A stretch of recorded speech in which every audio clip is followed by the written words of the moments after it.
everyone. My project is based on healthcare patient readmission prediction. Hospitals में कई patients treatment के बाद discharge हो जाते हैं, लेकिन कुछ पेशेंट्स 30 डेज के अंदर दोबारा हॉस्पिटल में एडमिट हो जाते हैं। इससे पेशेंट की हेल्थ रिस्क बढ़ सकती है, हॉस्पिटल रिसोर्सेज पर प्रेशर आता है और ट्रीटमेंट कॉस्ट भी इंक्रीज होती है। इस प्रोजेक्ट का मेन प्रॉब्लम स्टेटमेंट ये है कि क्या हम पेशेंट के medical records, lab reports, disease history और प्रीवियस हॉस्पिटल विजिट्स के बेसिस पर प्रिडिक्ट कर सकते हैं कि पेशेंट डिस्चार्ज के बाद दोबारा रीएडमिट होगा या नहीं। इसके लिए मैंने पेशेंट डेटा यूज़ किया है, जिसमें age, gender, primary disease, glucose level, lab test values, medicine, past hospitalisations और रीएडमिशन हिस्ट्री जैसे फीचर्स इंक्लूडेड है।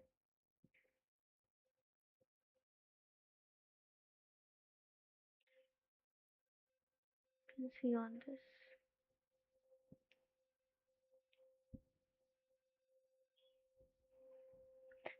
हाँ, अब प्रोजेक्ट में पहले रो डेटा को कलेक्ट किया गया है।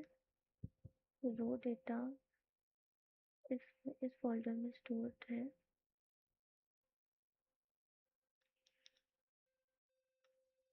सी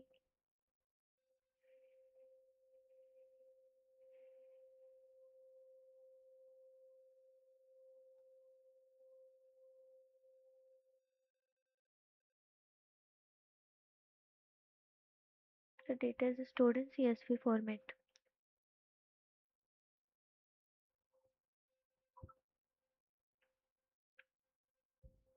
फिर एजियो डेटा फैक्ट्री के थ्रू डेटा पाइपलाइन बनाई गई।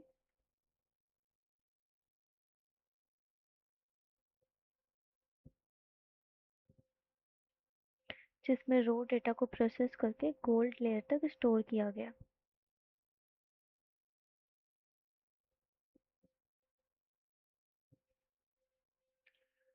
ये पाइपलाइन रन हो चुकी है।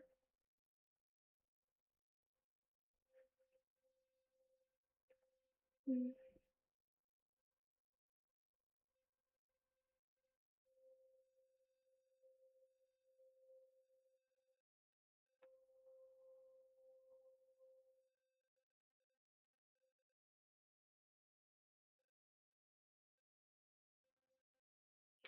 यहाँ हमने स्टोरेज अकाउंट से इसकी कॉन्फ़िगरेशन सेट करके डेटा को प्रोसेस करके गोल्ड लेयर में भेज दिया।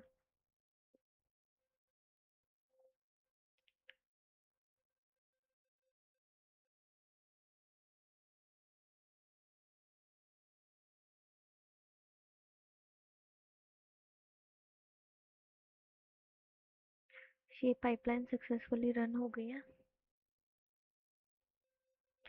अब इसमें डेटा ब्रिक्स का यूज़ करके डेटा क्लीनिंग ट्रांसफॉर्मेशन करके मशीन लर्निंग मॉडल ट्रेन किया गया, जो हर पेशेंट के लिए रीएडमिशन प्रोबेबिलिटी कैलकुलेट करता है। इस प्रोबेबिलिटी के बेसिस पर पेशेंट्स को लो, मीडियम और हाई रिस्क कैटेगरीज में डिवाइड किया गया, which you can see on the screen। जिसका रिस्क लेवल सबसे ज़्यादा हाई होगा, उन पेशेंट्स को हाई प्रायोरिटी पेशेंट लिस्ट में डाल दिया।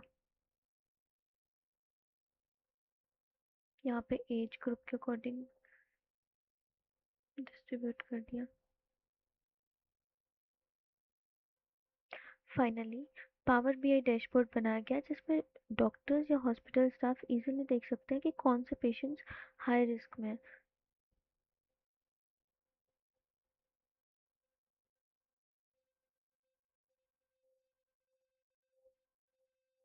कौन से डिजीज कैटेगरी में रीएडमिशन का रिस्क ज़्यादा है और ओवरऑल हॉस्पिटल रीएडमिशन ट्रेंड कैसा है। इस प्रोजेक्ट का पर्पस हॉस्पिटल को प्रोएक्टिव डिसीजन मेकिंग में हेल्प करना है, ताकि हाई रिस्क पेशेंट्स को अर्ली फॉलो, बेटर मॉनिटरिंग और प्रिवेंटिव केयर दी जा सके। Thank you.